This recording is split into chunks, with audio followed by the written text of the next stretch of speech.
আজকের বিষয় verb finite and non finite. English গ্রামারে তোমাদের যে 8টি পার্টস অফ স্পিচ রয়েছে তার মধ্যে এই ভার্ব হলো একটি অন্যতম পার্টস অফ স্পিচ, যেটা ছাড়া সেন্টেন্স প্রায় সম্ভবই নয়। তো এই ভার্ব কি না, ভার্ব হচ্ছে একটি ওয়ার্ড যার দ্বারা কি এক্সপ্রেস করা হয়, অ্যান অ্যাকশন, কোনো কাজ, or a state of being.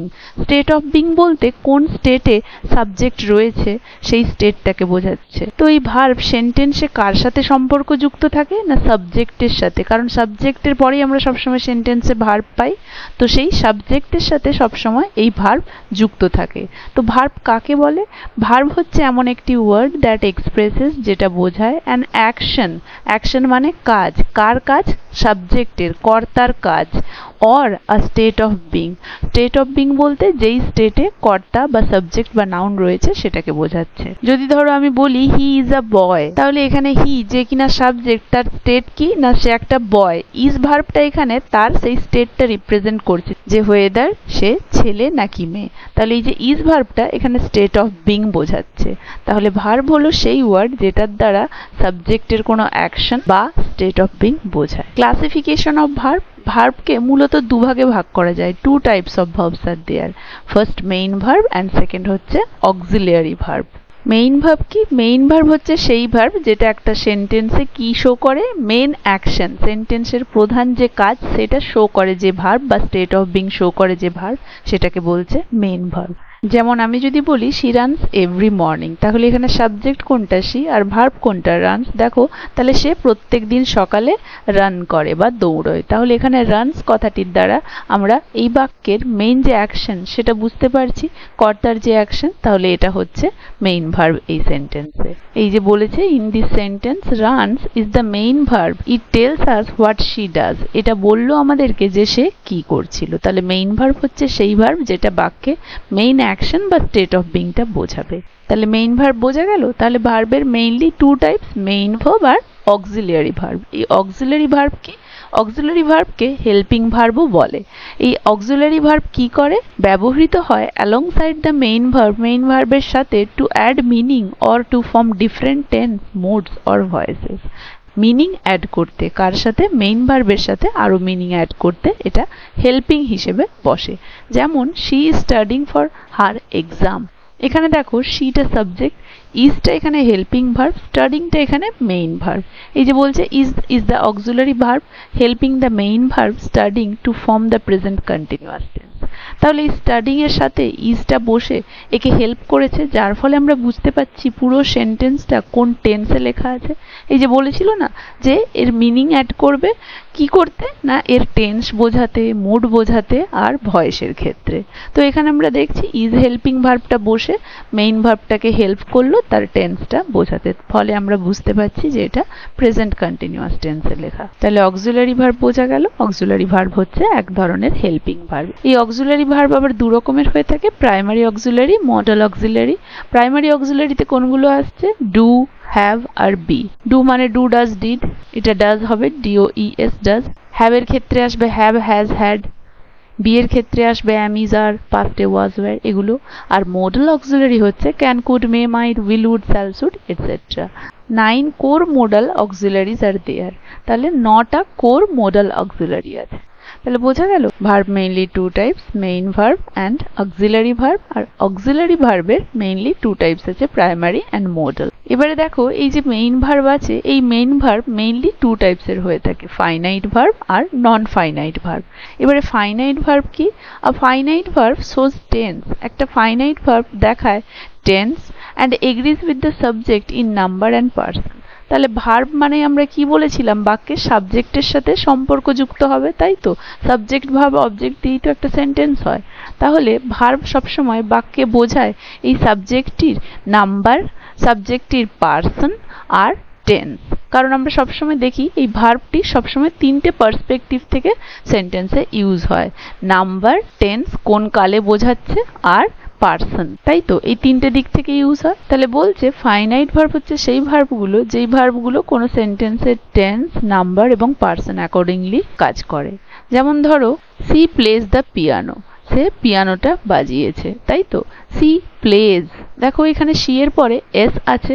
C কি থার্ড পারসন এবং সিঙ্গুলার নাম্বার, তাই দেখো প্লের পরে এস হয়েছে। তাহলে এখানে একসাথে আমরা দেখলাম ভার্বটা সাবজেক্টের নাম্বার আর পারসন এই দুটো মেনে চলেছে। আর প্লেজ এস দেখে আমরা বুঝতে পারছি যে প্রেজেন্ট টেন্সেই শুধুমাত্র থাকলে এস বাই ইএস হয়, পাস্ট হলে বা ফিউচার হলে এই টেন্সটার সাথে কিছু অ্যাড হতো না, তাহলে টেন্স। এই তিনটেই এখানে দেখতে পেলাম। বুঝতে পারলে তাহলে যে ফাইনাইট ভার্ব হচ্ছে সেই মেন ভার্ব যেই কিনা সেন্টেন্সের ক্ষেত্রে সাবজেক্টের নাম্বার, পারসন এবং টেন্স এগুলো অনুযায়ী অ্যাক্ট করে ফাইনাইট ভার্ব। আবার উল্টোটাও বলতে পারি, এগুলো অনুযায়ী যে মেন ভার্ব অ্যাক্ট করে তাকেই ফাইনাইট ভার্ব বলছে, কারণ এই সেন্টেন্সে এটাই মেন ভার্ব ছিল। যদি আরো বোঝাতে চাই, they went to the market, তারা গিয়েছিল মার্কেট। তাহলে দেখো এখানে দে আছে আর এখানে ওয়েন্ট, পাস্ট টেন্স। তাহলে এখানে ওয়েন্টের দ্বারা আমরা বুঝতে পারছি যে সেন্টেন্সটা পাস্ট টেন্সে লেখা রয়েছে। তাহলে বোঝা গেল ফাইনাইট ভার্ব কি। এবারে দেখো নন ফাইনাইট ভার্ব। যখন কোনো ভার্ব কোনো সেন্টেন্সে নাম্বার, পারসন এবং ওই যে টেন্স এগুলো ফলো করে কাজ করবে না, তখনই তাকে বলবো নন ফাইনাইট ভার্ব। মানে সে এখানে সেন্টেন্সের সাবজেক্টের সাথে যে এগ্রিমেন্ট হবে সেই এগ্রিমেন্ট কোনো কিছুই ফলো করবে না। আর non finite verb does not show tense, তাহলে কখনোই টেন্স দেখাবে না। And it does not change according to the subject, subject অনুযায়ী চেঞ্জও হবে না।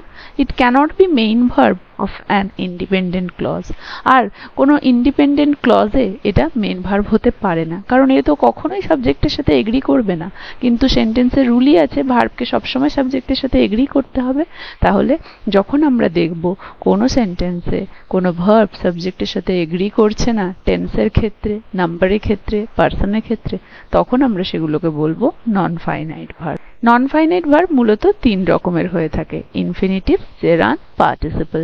ইনফিনিটিভ হচ্ছে to plus base form of the verb, to plus যে মেইন ভার্ব সেইটা যখন নাউনের মতো কাজ করে তাকে বলছে ইনফিনিটিভ। তাহলে টু প্লাস বেস ফর্ম যেটা কিনা নাউনের মতো কাজ করবে সেটা হচ্ছে ইনফিনিটিভ। জেরান্ড হচ্ছে ভার্ব প্লাস আইএনজি যখন নাউনের মতো কাজ করবে সেটা হচ্ছে জেরান্ড। এবং পার্টিসিপল মেইনলি দু রকম হয়, প্রেজেন্ট পার্টিসিপল আর পাস্ট পার্টিসিপল।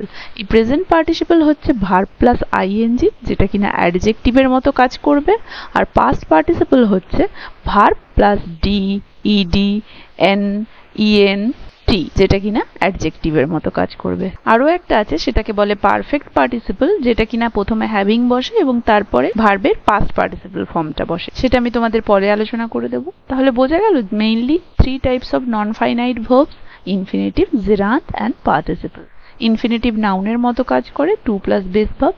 জেরান্ডও নাউনের মতো কাজ করে, ভার্ব প্লাস আইএনজি। পার্টিসিপল অ্যাডজেক্টিভের মতো কাজ করে। উদাহরণ একটা দেখে নেব। দেখো এখানে বলেছে আই ওয়ান্ট টু স্লিপ, আমি চাই। আইটা এখানে সাবজেক্ট, ওয়ানটা ভার্ব। কি চাই, তাই তো, কি চাই সাবজেক্ট অবজেক্টের জায়গায় নাউন বসে টু স্লিপ, শুতে। টু প্লাস ভার্ব যেটা কিনা নাউনের মতো কাজ করছে। আমি কি বলেছিলাম, টু প্লাস ভার্ব যেখানে নাউনের মতো কাজ করবে সেটা হচ্ছে infinitive, non finite. Eating too much is unhealthy. Eating, eat plus ING, verb plus ING. আর কিটা আনহেলদি, যদি আমি কি দিয়ে প্রশ্ন করি বা কে দিয়ে প্রশ্ন করি ভার্বকে, তাহলেই তো যে উত্তরটা পাবো সেটা সাবজেক্ট বা নাউন। তাহলে এখানে আমরা নাউন পাচ্ছি না, ইটিংটা টু মাচ হচ্ছে আনহেলদি, তাহলে এটা নাউনের মতো কাজ করছে। আর এখানে দেখলাম ভার্ব প্লাস আইএনজি মানে এটা জেরান্ড।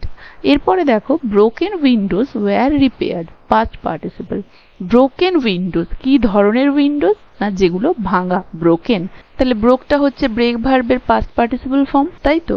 আর আমি এখানে বলেছিলাম পাস্ট পার্টিসিপল, এবং পাস্ট পার্টিসিপলের ওয়ার্ডগুলো চেনা যায় কি, ভার্বের শেষে ডি, ইডি, ইএন, এন, টি থাকে। দেখো এর শেষেও কিন্তু ইএন আছে, তাহলে চেনা গেল যে এটা পাস্ট পার্টিসিপল ফর্মে আছে। তাহলে ব্রোকেন উইন্ডোজ, ভাঙা জানালা। উইন্ডোর এটা অ্যাডজেক্টিভ হিসেবে কাজ করছে, আর এটা দেখছি আমি পার্টিসিপল। তাহলে বুঝতে পারলাম যে এটা পার্টিসিপল ইউজ হয়েছে। তাহলে সবার ক্লিয়ার হয়েছে নন ফাইনাইট ভার্ব কি কি এবং কিভাবে গঠিত হয়। তাহলে আশা করি ফাইনাইট ভার্ব আর নন ফাইনাইট ভার্ব সবার ক্লিয়ার হয়েছে, কারো কোথাও অসুবিধে নেই। ভিডিওটা সবার কেমন লাগলো জানাবে, ভালো লাগলে একটা লাইক আর শেয়ার করে দেবে। আর যারা যারা আমার চ্যানেলটা সাবস্ক্রাইব করোনি এখনো, কাইন্ডলি আমার চ্যানেলটা সাবস্ক্রাইব করে দেবে। দেখা হচ্ছে এর পরবর্তী ভিডিওতে নতুন একটা টপিক নিয়ে।